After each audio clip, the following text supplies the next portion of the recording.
One of the most misunderstood aspects of self-defense is the initiation of the actual attack doesn't have to be from the person that started the fight in the first place.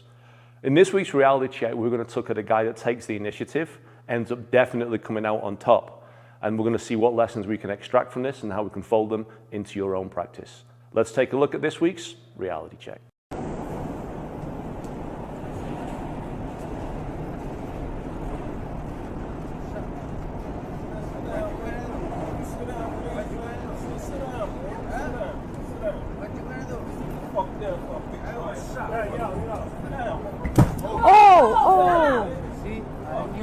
I knew that was coming.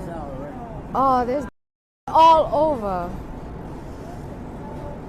So as you can see from the video, we have a gentleman who sat on a subway. Now, one of the things that instantly comes here is you ain't getting away from this. When you're in a small, cramped area and a confined space, especially if that space is moving, you're not really going to have the chance to withdraw and retreat from a given situation. Sure, if someone's causing an issue being loud and obnoxious, you can move to one end of that particular carriage and get away from them. But if there's an issue going on, normally what you do is either transfer that to someone else or that issue will follow you. In this instance, we don't see what went on before. That's always important to remember because nothing ever exists in a vacuum. But all we can do is act on the video as it presents itself. What we have here is two gentlemen sat next to each other, a little bit of man-spreading expansion going on, but nothing too severe. One of them decides he's going to get up and start to take exception with what transpired earlier. One of the things that you'll notice here is the gentleman that still remains seated knows this is going to go down. Right from the beginning, look at how he's staring. He's not at the person, but he knows damn well what's going on in his peripheral vision, and he's put it there for a reason. As the man stands up, you'll notice he then switches to putting things inside his jacket, saying, "Sit down, man. Sit down, man." He's trying to end this before it starts by offering an opportunity to walk away from a given situation. But you can tell he's prepared for this to go south. To be honest, it's probably already got that way, but he's allowing every opportunity for this person to walk away. When the individual doesn't take advantage of the opportunity to end the situation before it even starts, the gentleman takes action, and he takes quick and decisive action. It's worth looking at this in a little bit of detail purely from a mechanical perspective. Note, as soon as he arises and the other gentleman starts to close that distance down, he turns off to the side, immobilizes the arm, and delivers a single strike heavy to the face. The more stylistically inclined amongst you may recognize this as trapping, hand immobilization, as we call it within the Jeet Kune Do community. You find this in Wing Chun, you find this obviously in Jeet Kune Do, you find it in Filipino martial arts.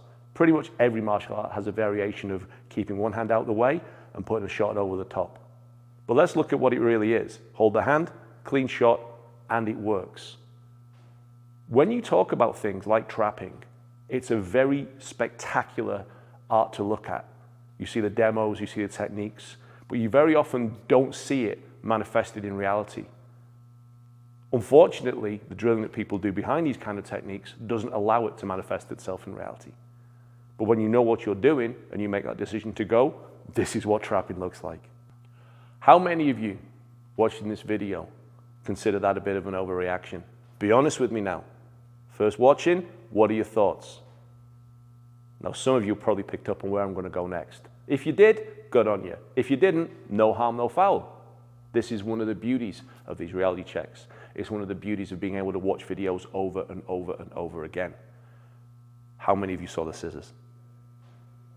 Because when the gentleman stands up and when he's arguing, you'll see he goes straight to his pockets and he starts fumbling around. When those scissors come out, boom, that's when the decisiveness comes in and he takes the action that's necessary to end it. Notice he doesn't go any further than that. Once he knows the guy's out, he backs off. This is a chap that I suspect has thrown a knuckle or two in his time. It kicks in clean, and he then steps away as soon as it's done. The reason I draw attention to the scissors piece is, what people miss are these cues. We saw in the reality check I did a few weeks ago, the unfortunate and tragic circumstances of someone losing his life as a basis of missing a little cue like that. These scissors could have gone in just as bad. Anytime you're speaking with someone and there's a potential conflict going on, it's not just what they're saying that you need to listen to. It's the tone, sure. It's what they're arguing about, absolutely. But their body will tell the story of what they're doing. The pacing, the way they look down, the way they fumble with things in their pockets, these are all very, very good indicators that they're planning on doing something or looking for something to do something with. Anytime someone's in their pocket fumbling while they're talking to you, this is not a normal behavior. You need to be wary of that and either create distance or, in this case, take advantage of the proximity. This is one of the other great unwritten rules of combat. Absolute proximity or absolute distance. If you're hovering around in the middle, it becomes what we call a mutual exchange. You're in as much danger of being hit as the other person is. And all it takes is one person to get lucky. If you can get all the way out of a situation, you remove the danger. If you jam all the way in, you can isolate the danger. If you're in the middle, slightly less hard to do that. What we see here is a decisive action taken by someone who recognizes a threat is going to go on. He establishes himself in a position where he can respond to that threat, and as soon as it hits what he determines to be a threshold, he takes that action. Notice his language is firm. He doesn't use the profanity at the beginning. He's just telling the guy to sit down calmly. But while he's telling him that, he's doing the preparatory steps. So when people listen to the words from the attacker and they ignore the body signs, that's a bad thing. But we can use that to our advantage, as we see here. He keeps the guy distracted. He keeps talking to him, all the while physically preparing himself to go into action. And what action he takes. One and done. Clean as a whistle, trapping in a real street fight. For those that consider that rarer than Bigfoot, here you go. Thank you for joining us on Reality Check this week, guys. It was an interesting one, I'm sure you agree.